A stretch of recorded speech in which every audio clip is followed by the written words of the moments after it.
Gaya ka na, gaya.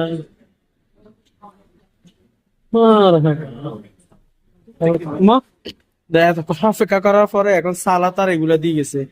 আমাকে original খানে দেয়নি এটা একটা কথা এই চটটা অনেক ভালো লাগে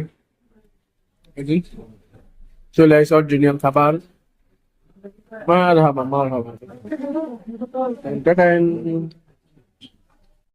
এগুলো খাবার আমাদের মাশাআল্লাহ একটা বড় সাইজের চিকেন দিছে দুইটা চিকেন না দুইটা চিকেন পিস তারপর এখানে চিকেনের মাশাআল্লাহ মোটামুটি অনেক খাবার আছে আমার চিকেন অনেক বেশি ভালো লাগে